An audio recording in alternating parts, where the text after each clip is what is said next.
Good morning students. आज हम money वाले लेसन का ही नेक्स्ट क्वेश्चन करने वाले हैं। Primary and secondary functions of money, मुद्रा के प्राथमिक और द्वितीयक कार्य। So first of all we should know what is money. Money क्या है? मनी मीन्स एनी कमोडिटी और anything which can be used as medium of exchange, store of value, unit of value and transfer of value. कोई भी चीज़ जिसको हम विनिमय के माध्यम के रूप में, मूल्य की इकाई के रूप में, मूल्य के हस्तांतरण के रूप में और स्थगित भुगतानों के मान के रूप में प्रयोग करते हैं, उसे मनी या मुद्रा कहा जाता है। तो मनी के functions, primary and secondary functions, बहुत इंपॉर्टेंट क्वेश्चन है ये। सबसे पहले प्राइमरी फंक्शंस में आता है मीडियम ऑफ एक्सचेंज। मनी का ये सबसे इम्पॉर्टेंट फंक्शन है कि आज हम मनी के बदले में चीज़ें बेच और ख़रीद सकते हैं। इसको मीडियम ऑफ एक्सचेंज की फॉर्म में यूज़ कर सकते हैं, क्योंकि मनी को लोग अपनी मर्जी से स्वीकार करते हैं। इसलिए जब बार्टर सिस्टम था, बार्टर सिस्टम में एक्सचेंज करने के लिए कोई भी common unit of value use नहीं की जाती थी। लेकिन आज हम मनी के बदले में चीज़ों को बेच भी सकते हैं और ख़रीद भी सकते हैं। एक सेलर क्या करता है? होल सेलर से चीज़ें खरीदता है और अपने पास स्टॉक कर लेता है, और वो उन चीज़ों को कब बेचता है? जब कोई कंज्यूमर उसके पास खरीदने के लिए आता है।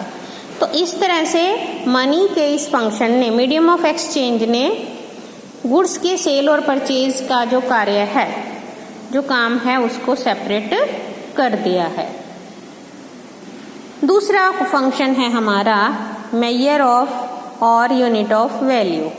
मीन्स कि एक इस तरह की यार्ड स्टिक जिसको हम सभी चीज़ें बेचने और ख़रीदने के लिए एक कॉमन यूनिट के रूप में यूज़ कर सकते हैं। इसको यूनिट ऑफ अकाउंट भी कहा जाता है। जैसे मान लीजिए, अगर हम मार्केट में जाते हैं और पूछते हैं चीनी 50 रुपये किलो, कपड़ा 100 रुपये मीटर, टीवी 10,000 का है, तो ये एक प्राइस तय की गई है। एक किसी भी चीज़ की वैल्यू मनी की फॉर्म में एक्सप्रेस की गई है, जिसके कारण आज चीज़ों को बेचना और ख़रीदना आसान काम हो गया है। तो इस तरह से यूनिट ऑफ वैल्यू या मेजर ऑफ वैल्यू की फॉर्म में भी मनी का फंक्शन बहुत ही इम्पॉर्टेंट है। उसके बाद आते हैं सेकेंडरी फंक्शन। सेकेंडरी फंक्शंस में आता है standard of deferred payments. Deferred payments क्या होते हैं? Deferred payments means future payments. कुछ ऐसे पेमेंट्स, कुछ ऐसे भुगतान जो आज नहीं बल्कि हम फ्यूचर में करना चाहते हैं, उसे डेफर्ड पेमेंट्स या फ्यूचर पेमेंट्स कहते हैं। आज देखिए, अगर मान लीजिए हमने किसी से कुछ उधार लिया है, तो नेचुरली हम उसको 6 महीने बाद या साल बाद वापस करेंगे। 5 लाख रुपए लिए हैं, विद इंटरेस्ट हम उतने टाइम के बाद उसको वापस कर सकते हैं, क्योंकि लोग मनी की एक मेरिट है कि उसमें जनरल एक्सेप्टेबिलिटी का गुण है। लोग अपनी मर्जी से उसको स्वीकार करते हैं।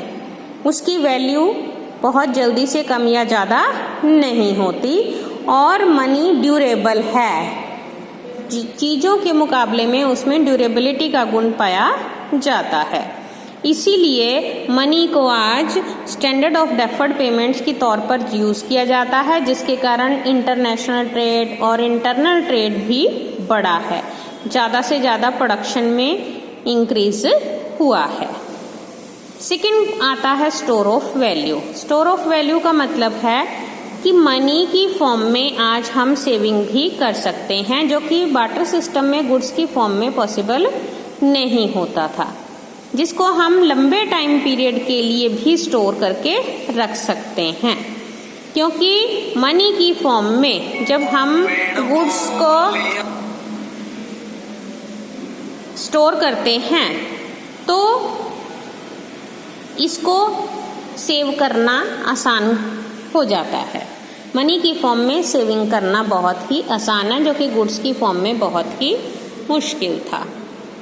नेक्स्ट आता है transfer of value. Transfer of value का मतलब है कि मनी की फॉर्म में आज हम अपनी कैपिटल को एक जगह से दूसरी जगह ट्रांसफ़र भी कर सकते हैं, जिसके कारण किसी भी देश की डेवलपमेंट में बहुत ज़्यादा योगदान मिलता है।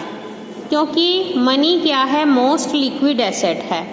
कोई भी व्यक्ति जिसकी प्रॉपर्टी एक सिटी में है उसको बेचकर मनी के बदले में दूसरी जगह जाकर जो है वो खरीद सकता है। तो इस तरह से अपनी कैपिटल को भी, वैल्यू को भी ट्रांसफ़र कर सकता है। तो ये थे हमारे primary and secondary functions of